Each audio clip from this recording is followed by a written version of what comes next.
Oh, forever Real Want Madrid. this format to be a new threat to Real Madrid? Oh, not at all. Madrid, as I said earlier, will forever be Real Madrid.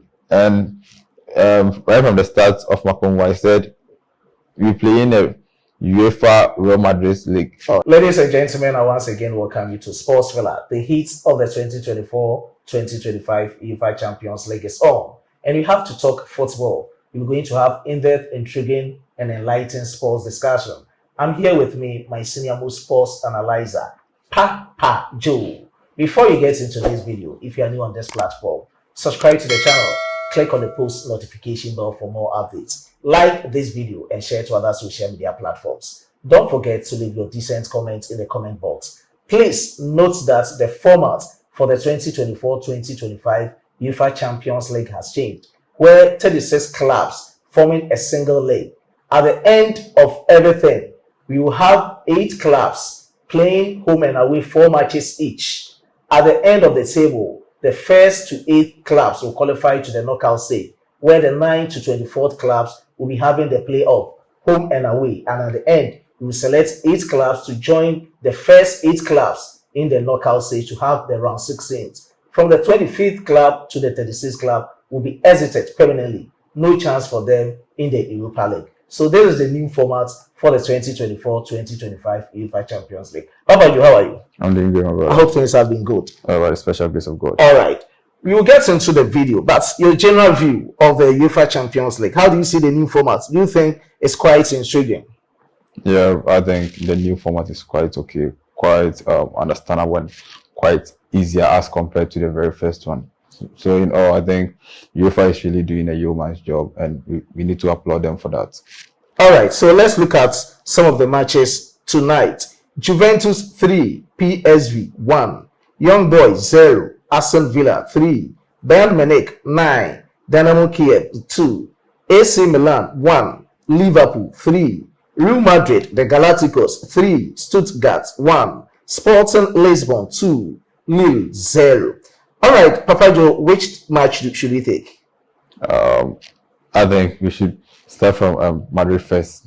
Okay, let's start with Madrid. Okay, so commencing with Real Madrid versus Stuttgart. Madrid 3, Stuttgart 1.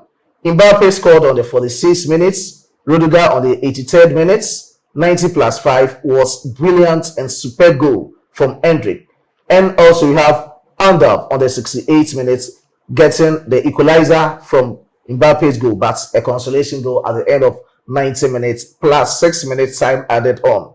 Let's look at Real Madrid lineup. We have Thibaut Courtois, Lucas Vazquez, Daniel Carvajal, Antonio Rudiger, Ferland Mendy, Federico Valverde, Tchouaméni, Jude Bellingham, Rodrigo, Kylian Mbappe, and Vinicius Jr. Your general view, analysis, and assessments of the game.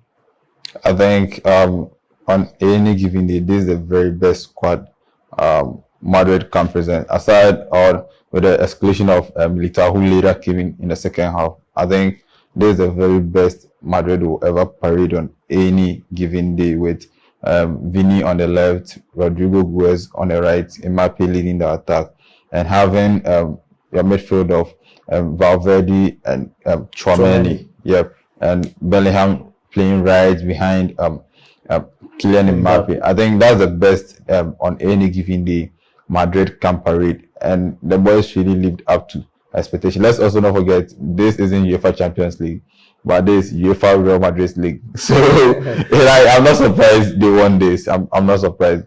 Madrid has the character. They have the aura. They have everything it takes to turn things around when things are going southward, especially when it comes to Champions League. So I'm not really surprised by the results at all. Okay, so let's look at the stats of the game. When they started, let's look at before recess, like before the first half. How did you see the performances of Real Madrid players? Were you okay? Well, you saw them coming down the game against Stuttgart? I think Madrid, I keep saying this and I'll keep saying it. Even though they played most of their big boys today, they still not really found their rhythm. So you could clearly see they really struggled with the first half, whereby it took some individual saves from Thibaut Courtois to keep them in the game. But Madrid will forever be Madrid, and Ancelotti, as we all know, will forever be Ancelotti. They came in the second half and he turned things around, whereby we could clearly see they had their first goal within the first 4 minutes of the second half. That's a good thing for them, but I'm not surprised. And I think every person who really knows Real Madrid or has had a chance to follow football very well will also attest to it that was just a trademark of Real Madrid coming in the second half and getting the goals. So kudos to Madrid. Kudos to Madrid. All right, can we conclude that Kylian Mbappe has now found his feet in Real Madrid after scoring his first UEFA Champions League goal for Real Madrid? I think it's early days yet. Mbappe is very clinical and a very, very good goal scorer, but I think he's not really found his rhythm. He's not really found his style of play yet, though. Even though he's scoring, the Mbappe we knew or the Mbappe we mostly used to see as Paris isn't what we currently see now. I think it's going to take a bit of time for him to adapt, especially playing out of his favorite position, which is the left flank to the central side.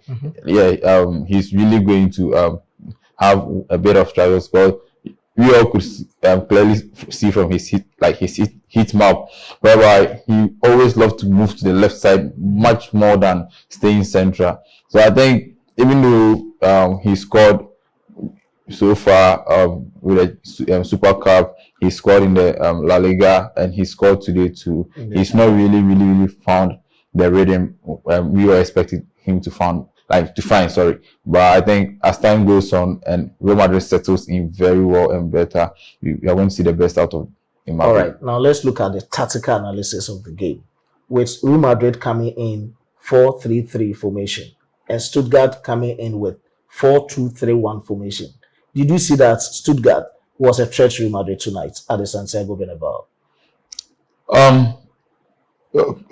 In the first place, every single person is going to say how our leaders have always been saying, "Oh, Obie who won the ball." Yeah, what they're saying is true. But as I said earlier on, Madrid will forever and ever be Real Madrid, and we could clearly see, even though it was a 4-3-3, anytime Madrid is pressing, you see it as a 4-4-2, whereby you have Bellingham standing right behind Mbappe just to create that pressure on their centre backs, and Bellingham will just be doing all the dirty work. So I think they really did a yeoman's job. They did a great job, and Ancelotti, as I keep saying, will forever be Ancelotti. All right, let's look at the substitutes in the game.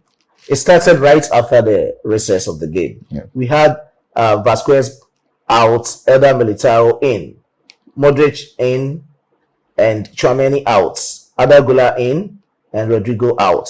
Fran Garcia in, Ferland Mendy out, Endrick in, Jude Bellingham out. Did that change the overview of the game? Yeah, actually, especially with the first change that took place. That was Militao for Vasquez. Because Vasquez was a bit sluggish during the first half, losing some petty balls. So I think Ancelotti just read the game, brought in a very good player who plays at his natural position in the name of Militao, just to stay central, and he shifted Carvajal to the right. And let's not forget, Carvajal gave him that long pass to Rodrigo Goes, whereby he dribbled in and did a pull-out for Kylian Mbappe to just tap in the ball. So I think it was a very tactical and a very good change from Ancelotti right from the start of the second half. And yeah, the second one was the second step was Luka Modric for Tchouaméni. Yep, Luka Modric for Tchouaméni. Maybe someone would complain Tchouaméni is defensive. Why bringing in Modric? Looking at his age, 39 years and blah blah blah. But let's not forget, Modric comes with experience. You have Valverde, who is going to give you all those workaholic works, that hard tackles and stuff. So I think he read the game well, realized he needed experience in midfield, so he had to bring in Modric just to take off Tchouaméni, because it got to a time Tchouaméni was a bit off from the game.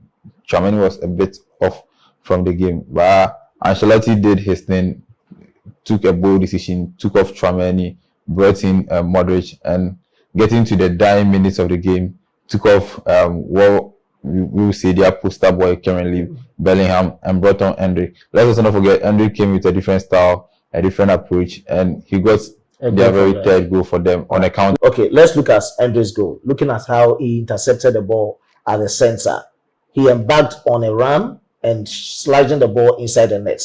Was it an individual brilliance, or was like the general view of how Endrick got his goal? Yeah.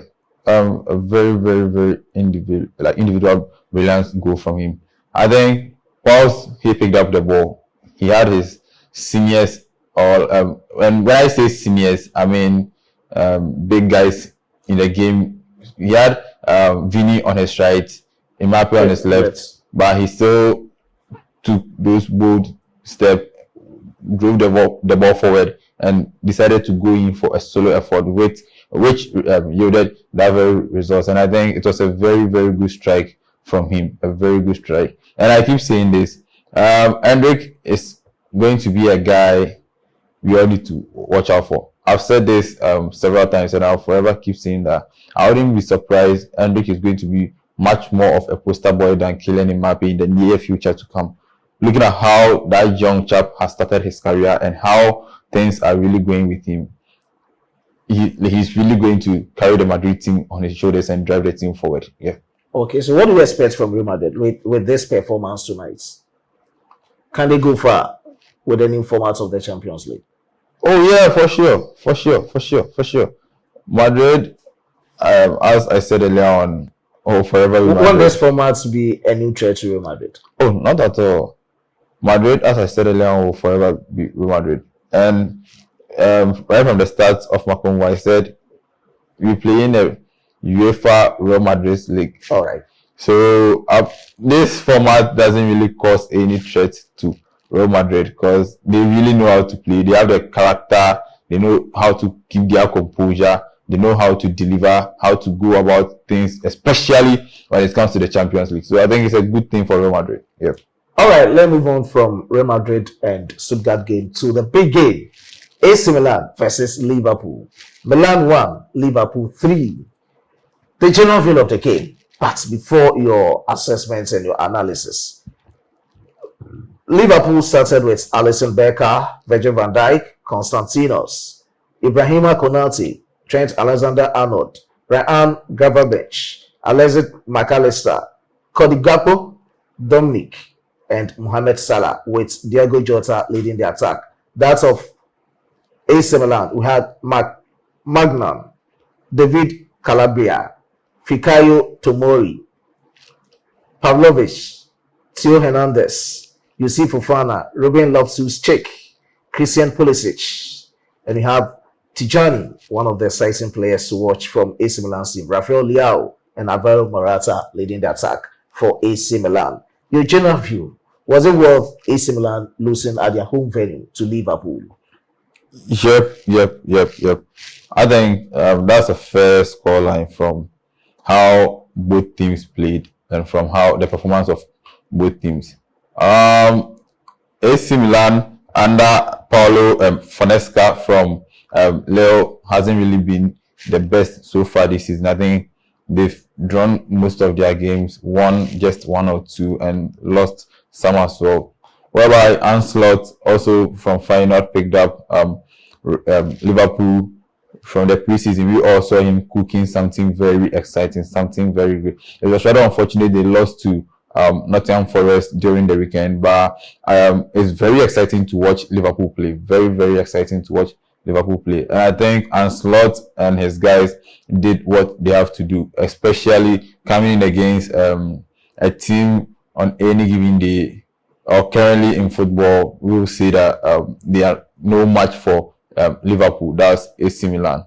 So I wasn't surprised by the scoreline. I wasn't surprised at all because I knew Ancelotti and his guys are really going to go there to pull a surprise. And Paulo hasn't been himself. He's been a pale shadow of himself ever since he took over the AC Milan job. So I think he needs time. He needs time to just settle in and get things in order for himself and for the team as a whole. So what's really made a difference? AC Milan leading the game by a goal and sitting down for Liverpool to come back to score them 3-1. Yeah, Do you think it was a technical error or tactical indiscipline? Oh no, I wouldn't say technical error or tactical indiscipline, but Currently in football, the centre backs play very vital roles for you, especially in football. And the very first two goals came from the centre backs of Liverpool. That's Virgil van Dijk and Ibrahima Konate. And that's how modern football has been. When the going gets tough, you need your centre backs to pull up for you and just give you just a goal, two goals. And that's what the centre backs of Liverpool, because almost all the goals they had, or the goals their centre backs scored, were from set pieces or corners and all that. And I think it was a very great thing, a very, very great thing. It speaks well of Liverpool team as a whole, because currently you can go in with the idea, oh, Salah is their poster man, so let me just go in hard on Salah. Goals can come in from any angle. Goals can come in from any angle, just like what happened to this. I think it's a very good thing for Ancelotti and his boys. Let's look at Van Dijk's goal. Don't you see, yes, a great performance and a great improvement and a great goal from Van Dijk. But didn't you see that, looking at how AC Milan defenders were being lined up, the likes of Fikayo Tomori, Pavlovic and those players sitting down for Van Dijk to hit that ball? Wasn't it something weird for you? A whole AC Milan centre backs. That's football for you. We always score from the mistakes our opponents commit, or the errors our There are opponents certain commit. mistakes, as big as they are, they shouldn't have done those mistakes. Yeah, But with little mistakes, your opponent will penalize you. yeah. What you're saying is very true. Well, as I said earlier, football is always full of uncertainties. Anything can happen. Yeah, they can really perform well, but yet still get to lose the match. That's what I said earlier on, that it took the individual brilliance of the centre backs to carry the team on their shoulders. That's Virgil van Dijk and Ibrahima Konate, and I think they really, really, really did great job by getting their team those two quick goals and helping them gain their confidence back, especially playing at San Siro. I think it's a very tough task. It was a very tough task for Ancelotti and his guys, but they really, really performed well. They really performed well. I'm not really, really surprised of the scoreline or whatever that came out. I think it was just a very fair scoreline from how both teams have performed this season. Yeah. All right, lest I forget, let's move from AC Milan and Liverpool game and move on to the big shocking, I don't know, is it a shocking scoreline from Bayern Munich against Dynamo? How do you see that game with Hurricane scoring 4 goals tonight for Bayern Munich? Your general view of the game. I know, me for instance, I didn't watch that match. I was watching Real Madrid and Liverpool's match. Yeah. But your general view after seeing that scoreline, were you quite shocked? No, oh no. Because Dynamo Zagreb has been of no match to the top notch in Europe. They lost to Bayern Munich in 2015 by 5-0. They lost. That's in Allianz Arena. No.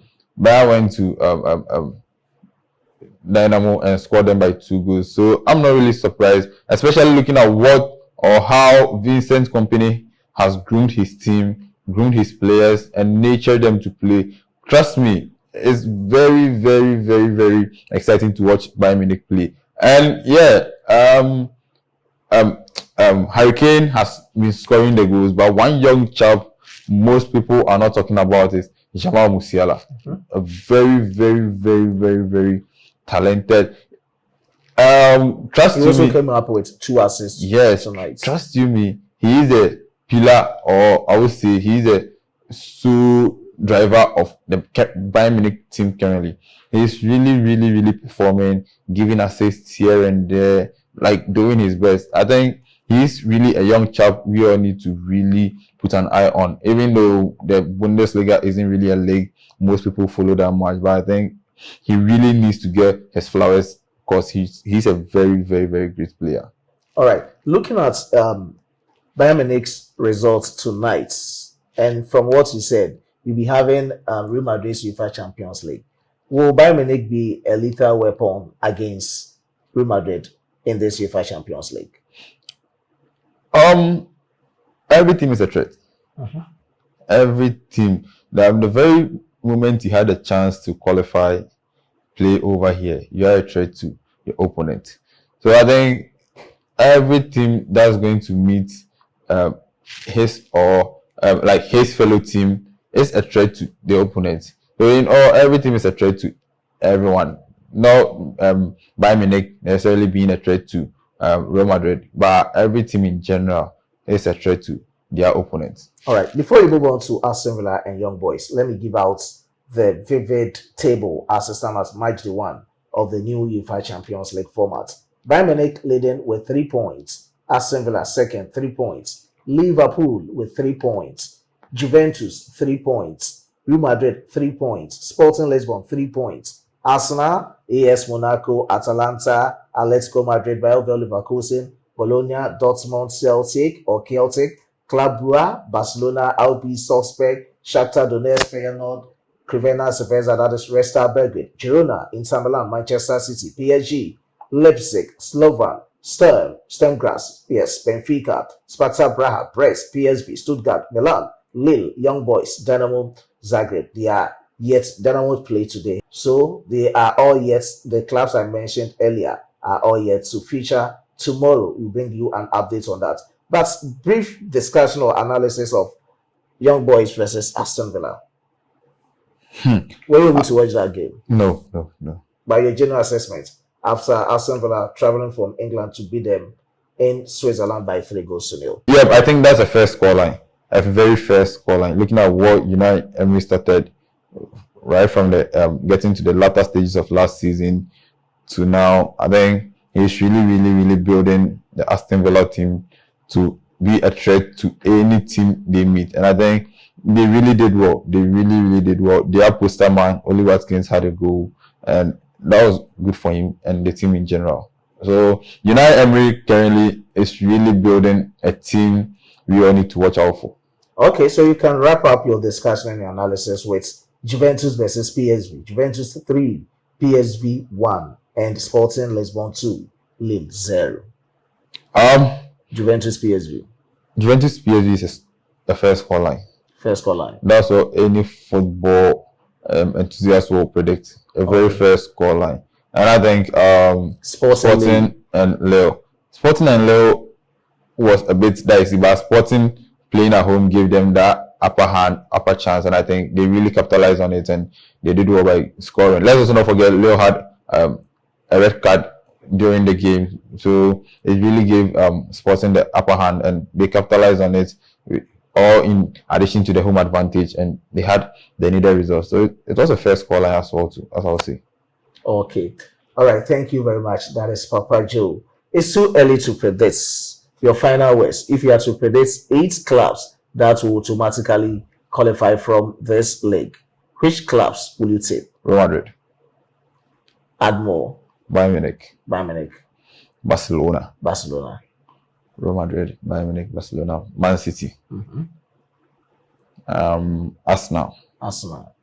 Paris Saint-Germain. Are you going for all the big boys? They are those automatically going to gain qualification. Oh, okay. Before the playoff. Yep. Juventus. I'll go for Juventus, and I think I'll add up. What about Inter?